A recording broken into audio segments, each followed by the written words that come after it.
Hello guys, our today's topic is biosynthesis of purines. So let's start.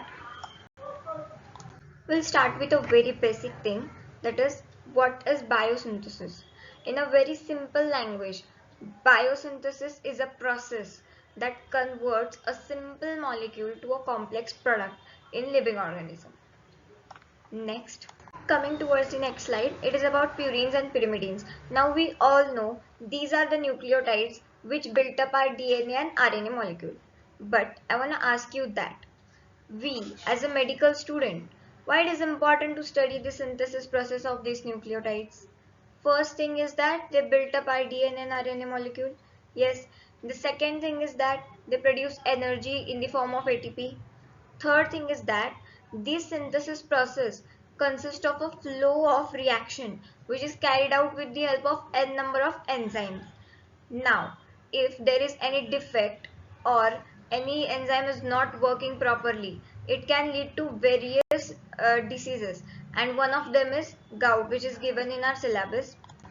Now this slide is about the structure of purine. Basically, purines are made up of carbons and nitrogens. But these carbons and nitrogens are derived from different molecules. Now, for example, this nitrogen, that is N1, it is derived from aspartate. This carbon is derived from formate. These two nitrogens are derived from glutamine. This carbon is again derived from formate. This nitrogen and these two carbons are derived from glycine, and this carbon is directly taken from CO2. So we can say that aspartate, formate, glutamine, glycine and bicarbonate act as a building blocks of purines. In this slide, basically I have given the written format of what I told in the prior slide, from where the nitrogens and carbons are derived from. Basically, there are two pathways of synthesis of nucleotides, that is de novo synthesis and salvage pathway. In de novo synthesis, nucleotides are made up from new simple molecules. But in salvage pathway, nucleotides are made up from the degradation of old DNA and RNA molecules.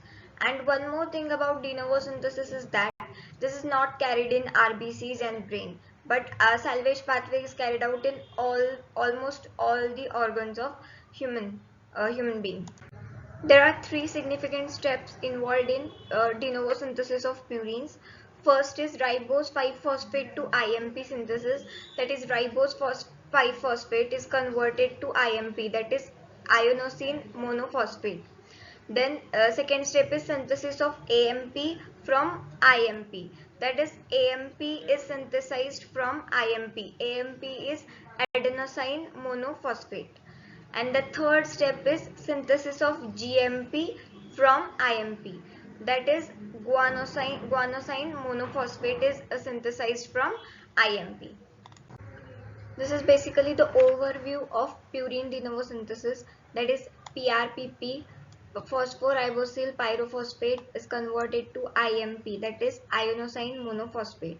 And then from IMP, GMP and AMP, that is adenosine monophosphate and guanosine monophosphate are synthesized.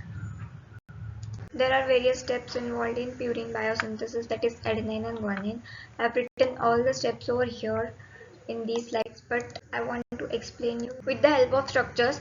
The very first step of this process is conversion of ribose 5-phosphate to phosphoribosyl pyrophosphate, that is PRPP. So in the presence of ATP and with the help of PRPP synthetase enzyme, this ribose 5-phosphate gets converted into phosphoribosyl pyrophosphate, in that is PRPP. Now this PRPP in the presence of glutamine and PRPP glutamyl aminotransferase enzyme gets converted into 5-phosphoribosylamine. Now this 5-phosphoribosylamine in the presence of glycine and with the help of synthetase enzyme gets converted into glycinamide ribosyl 5-phosphate.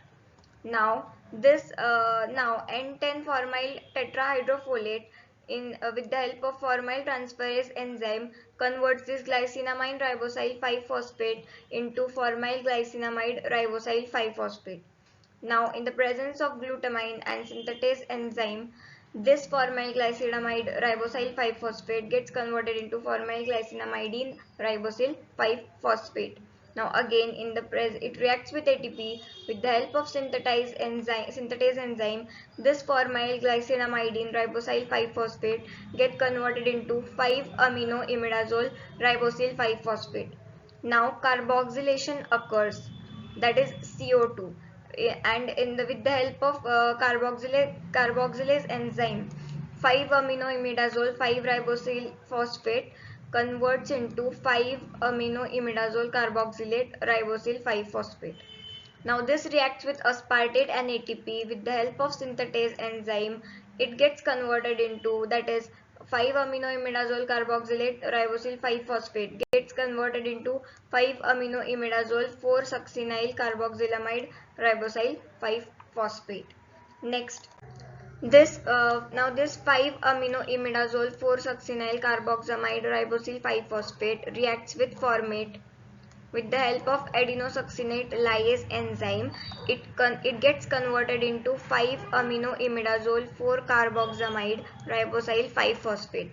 Now this 5-amino imidazole 4-carboxamide ribosyl 5-phosphate reacts with N10 formyl tetrahydrofolate with the help of formyl transferase enzyme. It gets converted into 4-pharma-amino imidazole 4-carboxamide ribosyl 5-phosphate.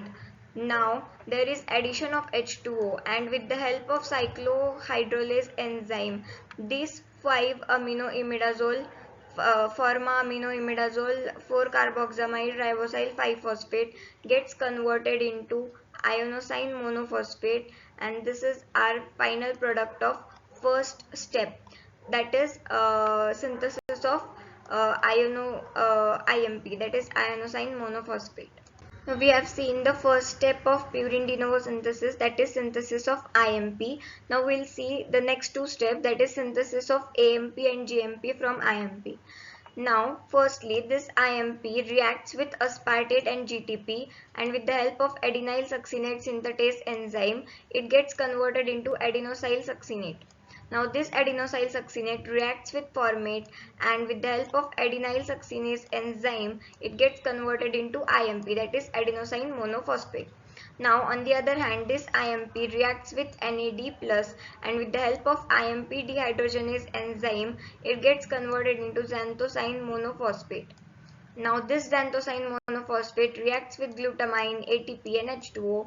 With the help of GMP synthetase enzyme, it gets converted into GMP, that is guanosine monophosphate. Now here we have completed our de novo synthesis of purines in 3 steps. So next is salvage pathway. We have studied that in salvage pathway, nucleotides are made up from the degradation of old DNA and RNA molecules. Now in salvage pathway, adenine is converted into AMP, that is adenosine monophosphate, with the help of adenine phosphoribosyl transferase enzyme. In guanine is converted into GMP, that is guanosine monophosphate, with the help of hypoxanthine guanine phosphoribosyl transferase enzyme. Hypoxanthine is converted into IMP, that is ionosine monophosphate, with the help of hypoxanthine guanine phosphoribosyl transferase enzyme. So that's it about biosynthesis of purines. Thank you.